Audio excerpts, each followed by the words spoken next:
आप तमाम को ईद उल अज़हा की खुशियाँ बहुत बहुत मुबारक हो।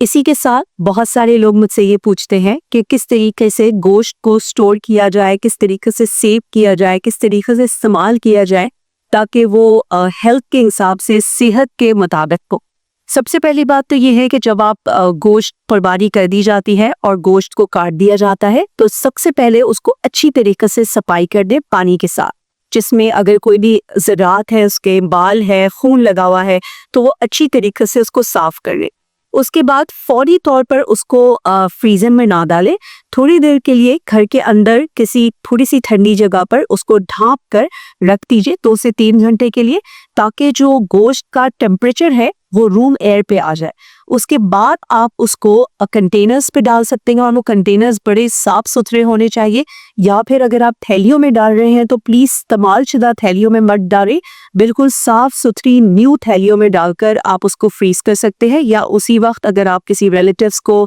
देना चाहते हैं या गरीबों में बांटना चाहते हैं तो वो उसी वक्त वो कर दीजिए। जब एक दफ़ा आप गोश्त को फ्रिज में रख देते हैं तो फ्रिज में रखने के बाद आप 2 दिन तक उसको इस्तेमाल कर सकते हैं, और अगर आपने फ्रीज़र में रखा है तो उसको 6 महीने तक इस्तेमाल किया जा सकता है।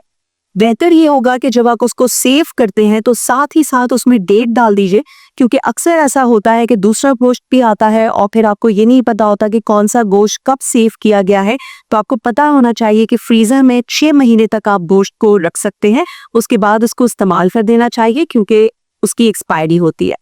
एक दफ़ा आपने गोश्त को फ्रीज़र से बाहर निकाला और इस्तेमाल करने के लिए आप इस्तेमाल करना चाहते हैं, उससे पकाना चाहते हैं, तो उसको बजाय इसके कि आप उसको खुला छोड़ें, उसको या तो ठंडे पानी में डाल दीजिए अलग करने के लिए, या फिर आप उसको फ्रिज में रख दीजिए फ्रीज़र से निकाल के, ताकि वो थोड़ी देर 4-5 घंटे जब तक कि वो अलग नहीं हो जाता गोश्त। एक दफ़ा गोश्त अलग हो गया तो उसको प्लीज़ पका लीजिए, और अगर वो बच जाए तो उसको किसी को दे दीजिए, लेकिन वापस से उसको कतई फ्रीज ना करें। इन सब चीज़ों का ख़ास तौर पर ख्याल रखें क्योंकि ये सेहत के लिए बहुत ज़्यादा ज़रूरी है, और बेहतर ये है कि कुर्बानी से जो गोश्त हमें हासिल होता है वो हमारी हेल्थ के लिए अच्छा हो, ना कि बुरा।